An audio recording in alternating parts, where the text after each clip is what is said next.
Hello. Today we'll be going over Tenet 5 of the Singularity Codex, which I have titled Surviving the Onslaught.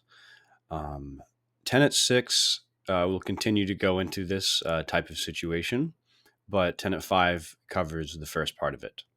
So I put the whole thing together, and it's a lot of words. So we are going to just read this together and then kind of break it into two parts as we have been doing for the last tenets. So when others who are disconnected from the universe try to unleash your primitive emotions and reactions, meaning hatred, selfishness, deceit, and other self destructive yet natural emotions, do no harm to them.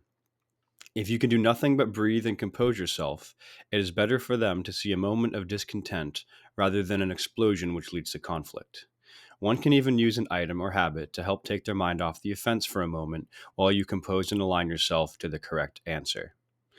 So, like I said, there's a lot there, but I just wanted to read the whole thing first. So, we'll go into the first and longer part. When others who are disconnected from the universe try to unleash their primitive emotions and reactions. So, what that means is basically you're talking to somebody or somebody's doing something that is um, making you upset. So, they could be doing something that they don't realize. It could be something that they've done a bunch of times and you're just getting over really tired of it. It could be that you're having a conversation and this person is not feeling the temperature of the room, or they just don't care and they're just trying to make a point that is incredibly offensive to you, or they're trying to say some crazy stuff that you just don't agree with. So, when that happens, it's our natural response to want to basically either argue with them or say something back that is equally offensive in a certain way. Sometimes to us, it just feels like we are defending our standpoint.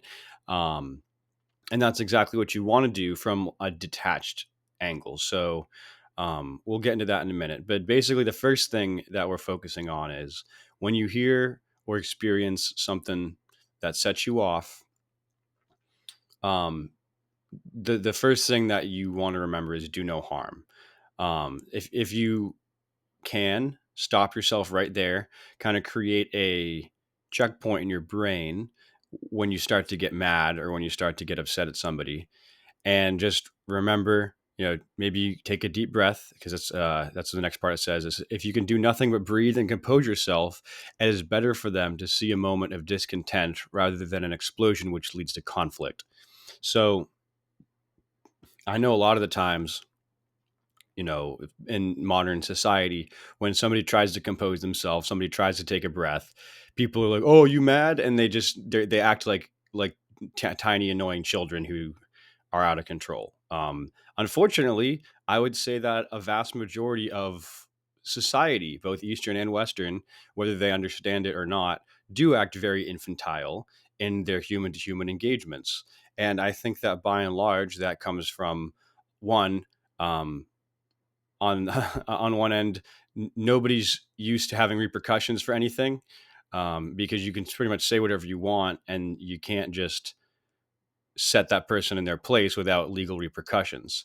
But also, it's been everybody's behind a screen and people don't even really feel like they're talking to a real person. They're just looking at words and replying to a concept.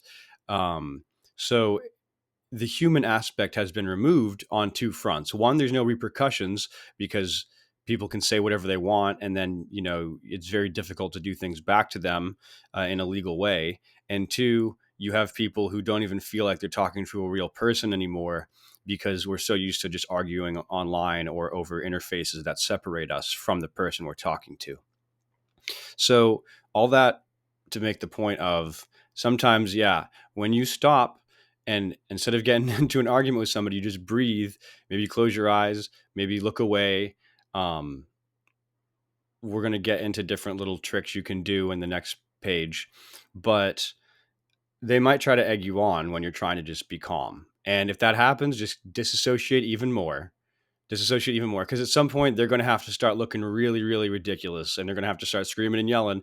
If you're just standing there with your eyes closed breathing, or maybe you're looking at the clock real quick to try to just take your mind off of it, but whatever you're doing to separate your mind from your emotions, because you can't control your emotions. I don't care what people say. You got all these fake men out there that say, "Oh, I could control how I feel." No, you can't, bro. You've probably never felt an honest emotion in your life because you've crammed so much of it into a box that you think you don't feel. But one day, I'm not going to go down a dark path here, but we all know what happens to men who bottle their emotions up. They end up doing some pretty crazy stuff, and usually it destroys their life and the lives of everyone around them.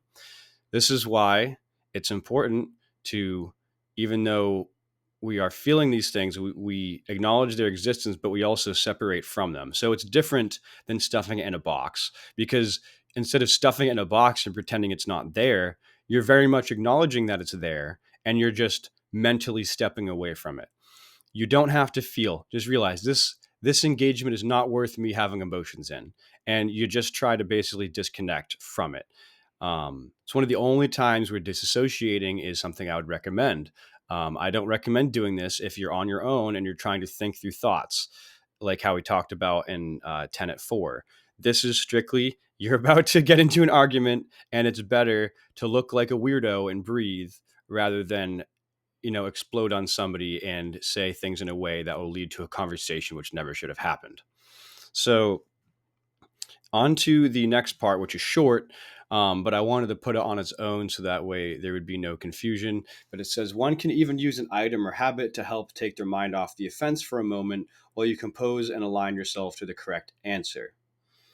This doesn't mean walk out and light up a cigarette or hit your vape or go take a shot in the back room real quick. This means if you have something you want to fidget with, if you want to do a breathing exercise, if you want to, in your head, have a process that you mentally go through, maybe you envision yourself somewhere, go to a place in your head that's not the place you are. And you can just be there for a minute until you calm down and you forget about it. And hopefully that you get used to doing that, so that way you can do it quickly and effectively, and so that way to the other person it kind of just looks like you're closing your eyes, taking a few breaths, and then giving them an answer that's detached but still correct. So this isn't about detaching from yourself. This isn't about pretending your emotions don't exist and fidgeting with yourself until you can figure out an answer in a nervous environment. This is strictly for a person has pissed you off, they have said or done something that genuinely offends you and makes your emotions spike in a negative way, and you are trying not to harm another aspect of the universe that doesn't understand what they're doing.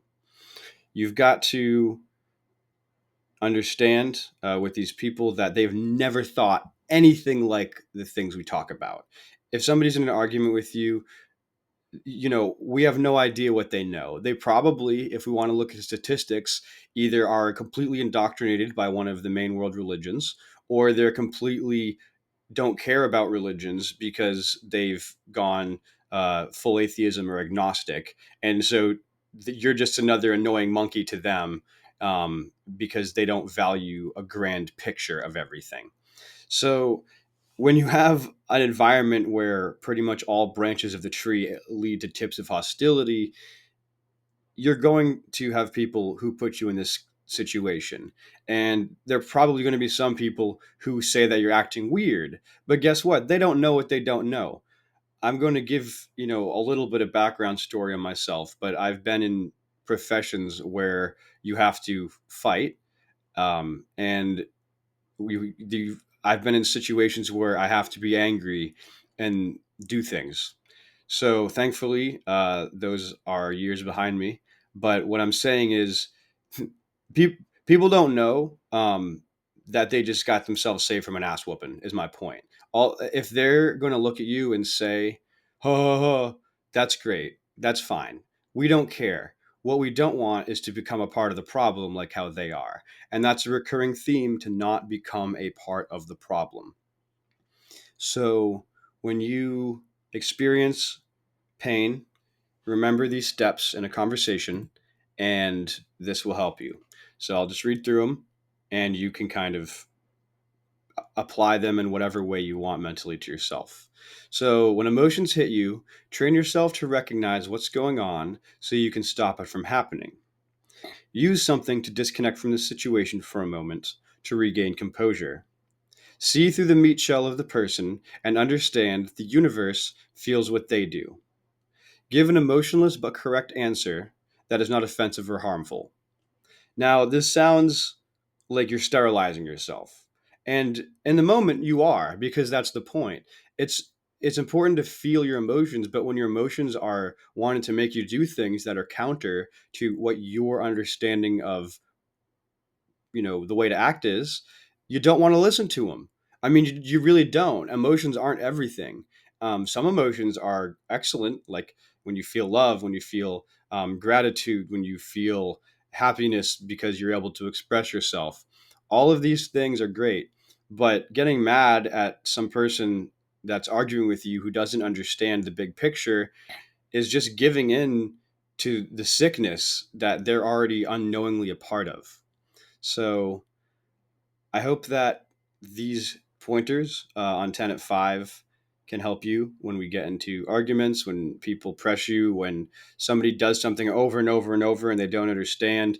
When you address that, disconnect from your emotions, use some tricks, find some tricks, what works for you, and then just give them a straight up answer that you know is logically correct, and things will probably be fine. Now, we all get pushed over the limit. We all get pissed off. We all explode. The point isn't to pretend that these things can't happen, it's to mitigate them so that way they happen less, or if they do happen, it's less intense. So, thank you for listening.